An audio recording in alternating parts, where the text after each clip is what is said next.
Assalamualaikum warahmatullahi wabarakatuh. Perkenalkan, nama saya Reza Rahman. Nomor induk mahasiswa 2011111107.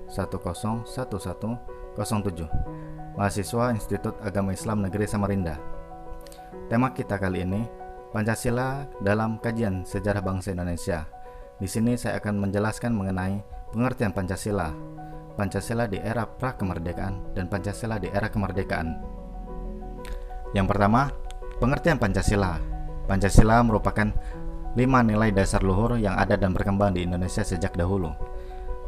Sejarah merupakan deretan peristiwa yang saling berhubungan.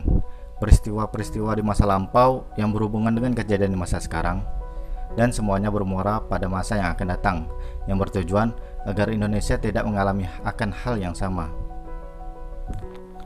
Pertama, Pancasila di era pra-kemerdekaan. Asal mula Pancasila secara budaya melalui kajian filsafat Pancasila menyatakan unsur-unsur Pancasila berasal dari bangsa Indonesia sendiri.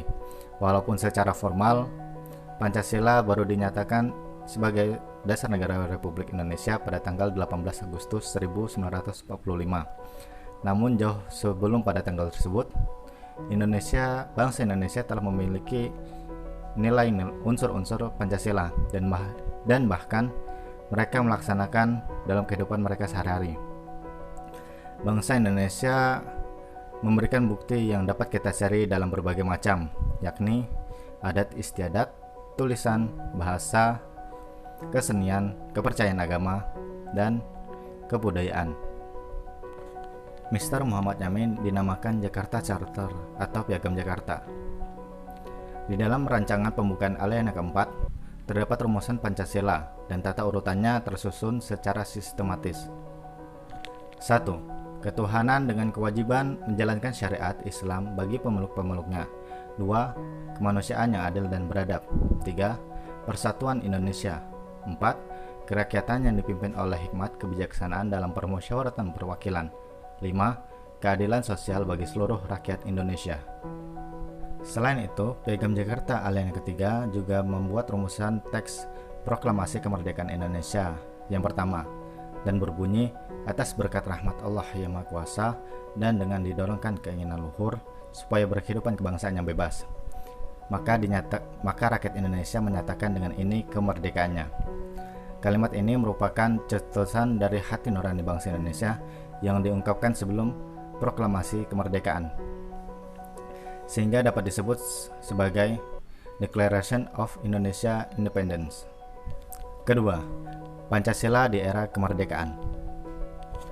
Bangsa Indonesia pasca kemerdekaan mengalami banyak perkembangan. Sesaat setelah itu, kemerdekaan Indonesia pada tahun 1945, Pancasila melewati masa percobaan demokrasi multipartai dengan sistem kabinet parlementer. Partai-partai politik yang ada pada masa itu tumbuh sangat subur, dan proses politik yang ada cenderung selalu berhasil dalam mengusung kelima sila dasar sebagai dasar negara. Pancasila pada masa ini mengalami kejayaannya. Selanjutnya, pada tahun 1959, Pancasila melewati masa kelamnya, di mana Presiden Soekarno menerapkan sistem demokrasi terpimpin. Pada masa itu, presiden dalam rangka tetap memegang kendali politik terhadap berbagai kekuatan, mencoba untuk memerankan politik integrasi paternalistik.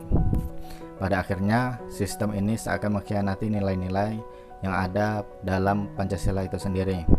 Salah satu sila yaitu sila permusyawaratan.